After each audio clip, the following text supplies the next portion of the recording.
네, 오늘 우리가 함께 나눌 말씀은 마태복음 1장 18절부터 25절까지의 말씀입니다. 마태는 예수님의 족보로 자신의 이야기를 시작했습니다. 그리고 오늘 말씀을 보면 이제 예수님의 나심에 대해서, 그 과정에 대해서 우리들에게 이야기해주고 있습니다. 예수님은 어떻게 이 땅에 태어나셨는가? 복음서 저자들은 예수님이 메시아이면서 또한 하나님의 아들이라고 이야기하고 있습니다. 그렇다면 아브라함의 자손이며 다윗의 자손인 예수님이 어떻게 하나님의 아들이신가? 사실 생각해보자면 예수님의 아버지는 요셉이 아니라 하나님이십니다. 예수님은 요셉에 의해서가 아니라 성령에 의해서 마리아에게 잉태되셨다고 이야기하고 있습니다. 사실 어제 족보도 잘 살펴보면 예수님은 요셉에게서 난 것이 아니라 마리아에게서 예수님이 태어났다고 1장 17절에 이야기하고 있는 것을 보게 됩니다. 처녀인 마리아가 아이를 배었고 그 처녀인 마리아의 뱃속에 잉태된 아기는 성령님에 의한 것이었습니다. 사실 이 이야기가 우리들에게 얼마나 받아들이기 힘든 이야기인가, 또 요셉은 어땠을까 생각해 보게 됩니다. 요셉으로서도 정말 받아들이기 힘든 이야기였을 겁니다.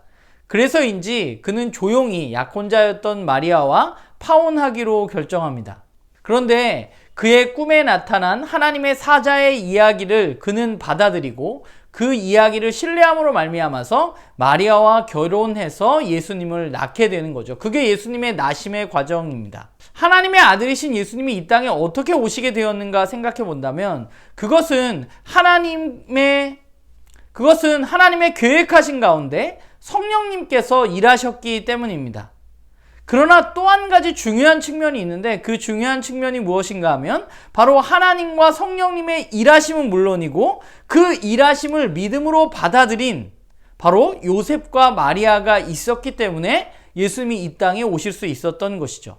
이 땅에 하나님의 뜻과 하나님의 계획이 어떻게 이루어져 가는가? 그것은 하나님의 일하심이 선행되어지지만 그러나 하나님의 뜻을 알고 그 하나님의 뜻을 받아들이고 그 말씀 앞에 순종한 사람들에 의해서 하나님의 뜻은 이 땅 가운데 이루어져 가는 것입니다. 사실 예수님은 다윗의 자손이 아닙니다.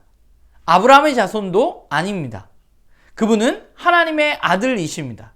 그러나 그는 이제 다윗의 자손인 요셉에 의해서 다윗의 집안에, 아브라함의 집안에 입양되어진 것이죠. 이것이 마태가 고백하는 아브라함과 다윗의 자손 예수, 그러나 하나님의 아들이신 예수님에 대한 이야기인 것입니다. 그렇다면 또 한 가지 생각해 볼 것은 하나님의 아들이며 다윗의 자손인 그 메시아이신 예수님께서 이 땅에 오셔서 어떤 일을 하실 것인가 하는 것인데, 오늘 우리는 본문에서 그분의 이름을 통해서 그분이 앞으로 하실 일들을 우리는 알 수 있습니다.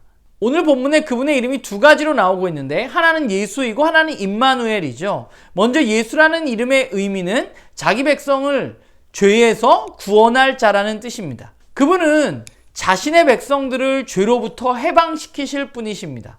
예수님은 메시아이신데 그 메시아는 이방 민족인 로마로부터의 해방을 위해서 일하시는 분이 아니라 더 근본적인 문제, 인간의 죄의 문제로부터의 해방을 이루실 분이 바로 예수님이라고 말하고 있는 것이죠. 그리고 또 한 가지는 임마누엘입니다. 임마누엘의 뜻은 하나님이 우리와 함께 하신다는 것입니다. 구약 성경의 예언서들을 살펴보면 하나님이 이 깨어진 세상에 직접 오셔서 자신의 잃어버린 양들을 찾으시겠다는 이야기를 하나님은 이곳저곳에서 하고 계십니다. 그 대표적인 것이 바로 에스겔 34장입니다. 하나님이 이제 때가 되어서 직접 이곳에 오셔서 잃어버린 양들을 찾으시는 이야기가 예수님을 통해서 이루어지고 있는 것이죠. 그렇기 때문에 예수님은 다윗의 자손이면서 또한 하나님의 아들이신 것입니다. 말씀을 보면서 하나님의 뜻은 어떻게 이 땅 가운데 이루어지는가라는 생각을 좀 해보게 됩니다. 하나님이 일방적으로 모든 것을 다 이루어 가시는 것인가? 근데 사실 성경의 이야기를 살펴보면 그렇지 않습니다. 하나님의 뜻이 이 땅 가운데 어떻게 이루어지느냐? 하나님의 계획하신 일이 이 땅에 어떻게 이루어지느냐? 그것은 바로 그 하나님의 뜻과 하나님의 계획을 깨달은 사람들, 그들이 하나님의 말씀에 순종했을 때 그 일이 이 땅 가운데 이루어져 가는 것입니다. 오늘날도 마찬가지인 것 같아요. 우리는 하나님의 뜻이 이 땅에서 이루어지게 해달라고 하나님 앞에 기도합니다. 그것이 바로 예수님이 우리에게 가르쳐 주신 기도의 내용이죠. 그러면 하나님의 뜻이 오늘 이 땅에 어떻게 이루어져 갈까? 하나님의 이 구원의 계획이 이 땅 가운데 어떻게 이루어져 갈까? 그것은 하나님의 말씀을 받아들인 사람들, 그리고 그 말씀에 순종하는 사람들을 통해서 이 땅 가운데 이루어져 가는 것이죠. 바라기는 저와 여러분이 하나님의 뜻을 이 땅에 이루어가는 사람들이 되어지기를 소망합니다.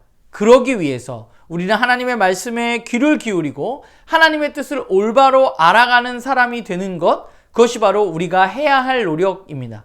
이제 설날 연휴가 시작되는데 우리 새해에도 하나님의 말씀에 더욱더 귀 기울이고 하나님의 뜻을 이 땅 가운데 이루어 나가는 그런 우리 모두가 되기를 주님의 이름으로 부탁을 드립니다.